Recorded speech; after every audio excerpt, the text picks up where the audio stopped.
جس طرح بہت سے دروازے ہیں شیطان کے انسان پہ اٹیک کرنے کے، اور انہی لوگوں کے اوپر پھر جنات یا جادو کروانے والے لوگوں کا جلدی اثر ہوتا ہے یا زیادہ اثر ہوتا ہے، یا اس میں سے نکلنے میں بہت وقت لگتا ہے، جو ان دروازوں کو کھلا چھوڑتی ہے۔ ہم بہت سے دیکھ چکے ہیں، اس میں آج ہمارا موضوع ہے نفس پر قبضہ کرتا ہے۔ اس پہ قبضہ کیسے کرتا ہے؟ نفس کو جو چیز محبوب ہوتی ہے شیطان اسی دروازے سے نفس پر قبضہ کرتا ہے۔ علامہ ابن قیم رحمت اللہ علیہ اپنی کتاب میں لکھتے ہیں، شیطان انسان کے جسم میں خون کی طرح گردش کرتا ہے یہاں تک کہ اس کی ملاقات نفس سے ہوتی ہے۔ شیطان نفس سے معلوم کرتا ہے اسے کون سی چیز محبوب ہے۔ جب اس کو نفس کی کمزوری معلوم ہو جاتی ہے تو انسان کو گمراہ کرنے کے لیے اس کمزوری سے مدد لیتا ہے اور انسان پر اس دروازے سے قابض ہو جاتا ہے۔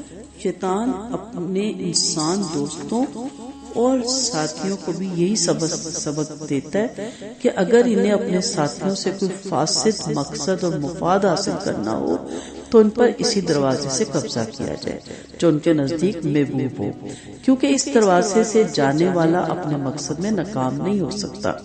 جو شخص دوسرے دروازے سے جائے گا اس کے لیے تو وہ دروازہ بند ہوگا، وہ منزل مقصود تک نہیں پہنچ سکتا۔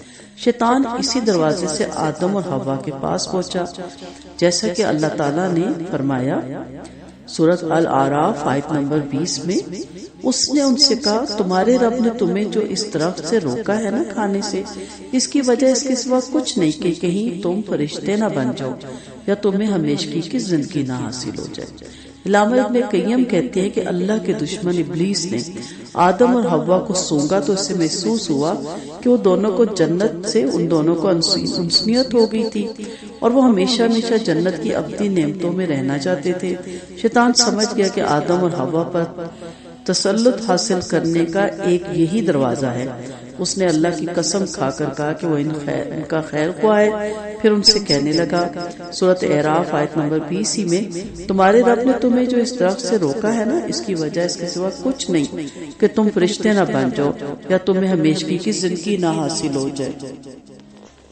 اب ہر ایک انسان کو اپنے نفس کا محاسبہ کرنا چاہیے اور دیکھنا چاہیے کہ وہ کیا چیز ہے۔ مثلا کوئی کہتا ہے مجھے غصہ بہت جلدی آتا ہے، تو شیطان غصے سے کے راستے سے اٹیک کرے گا اور اس کی ساری نیکیاں، اس کی ساری بھلائیوں کے کاموں میں غصہ دلا کے وہ اس کے منہ سے ایسے الفاظ نکالے گا کہ وہ ساری نیکیاں ان پہ پانی پھر جائے۔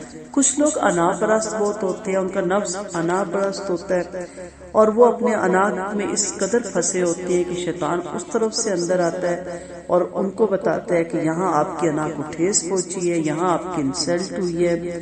اسی طرح آپ دیکھتے چلے جائیں، بعض انسان تعریف پسند ہوتے ہیں، تعریف بہت چاہتے ہیں، بعض توجہ بہت چاہتے ہیں۔ یہ ساری جو ہے نا، یہ نفس کی خرابیاں ہیں کہ ایک انسان کو یہ خوش فہمی میں مبتلا کر دیتا ہے کہ آپ یہ تھے اور دیکھیں آپ کے ساتھ کیا کیا گیا۔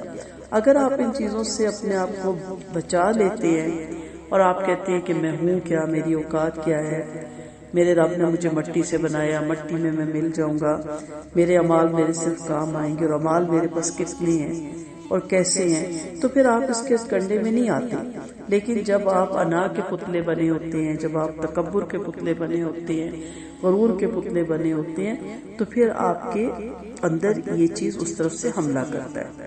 اب جیسے کہا گیا نا، قیم جو کہہ رہے ہیں علامہ ابن قیم کہ وہ دیکھتا ہے، سونگتا ہے۔ آپ بھی اپنے آپ کو خود دیکھیں، خود سونگیں کہ آپ کا نفس کس چیز سے خوش ہوتا ہے، تو آپ کو فوراً پتہ چل جائے گا کہ کیا چیز نفس میں موجود ہے اور اسی نفس کو مارنا ہے۔ میری زندگی کا تجربہ یہ کہتا ہے کہ جس نے اپنے نفس پہ کنٹرول کر لیا، اس نے شیطان کو بھی کنٹرول میں کر لیا، تو جنات کی تو پھر جرات ہی نہیں ہے آپ کے قریب آنے کی۔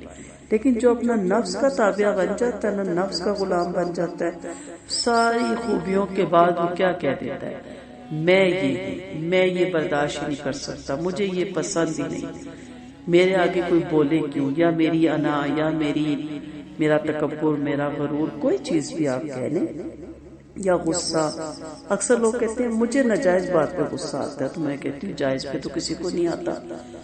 پاگل ہوگا کوئی جائز بات پہ بھی غصہ کرے گا، تو ناجائز بھی تو کنٹرول کرنا ہے. تو یہ سارے شیطان کے اٹیک کرنے کے راستے ہیں. اس لیے کوشش کرنا چاہیے کہ اپنے نفس کا خود احتساب کرتا رہے، اپنے نفس کی کمزوریوں کو خود ٹٹولیں.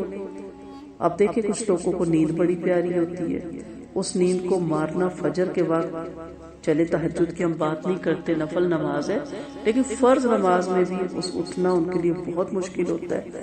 تو اسی طرف سے پھر شیطان آتا ہے اور مزید نیند دیتا ہے، کہتا ابھی سوئے رہو، ابھی سوئے رہو، ابھی بڑا ٹائم ہے، ابھی تو اذانیں ہوتی رہیں گی، ابھی تو آخری وقت اتنا ہے. اور جب گہری نیند میں انسان چلا جاتا ہے، آنکھ کھلتی ہے تو نماز کا وقت ہی گزر چکا ہوتا ہے. پھر کوئی پیٹ کا بندہ ہوتا ہے، کھانے کو اس کو بہت شوق ہوتا ہے. ایسے لوگ دیکھ لیں اپنی نہ شوگر کنٹرول کر سکتے ہیں، نہ کولیسٹرول سے وہ بچ سکتے ہیں، نہ موٹاپے کو وہ کنٹرول کر سکتے ہیں. کیوں؟ کیونکہ وہ جہاں کھانا دیکھا پھر ان کا ہاتھ نہیں رکتا. اب ان کا نفس کہتا ہے کھاؤ، کل سے شروع کر دینا، کل ڈائٹنگ کر لینا، یا پرہیز ڈاکٹر نے کہا ہے، اسے کون سا پتا چلے گا کہ آپ نے پرہیز کیا ہے کہ نہیں. تو ان کی بیماریاں بگڑ جاتی ہیں. ہر کام میں آپ نے دنیا کی کوئی منزل حاصل کرنی ہے، چاہے وہ دنیاوی کوئی منزل ہے یا آخرت کی جنت ہے، اس میں نفس کو ضرور ماننا پڑے گا. کیونکہ دنیا کی بھی منازل طے کرنے کے لیے اور دنیا میں بھی اپنے آپ کو بہترین منزل کا حقدار بنانے کے لیے نفس کو تو ماننا پڑے گا.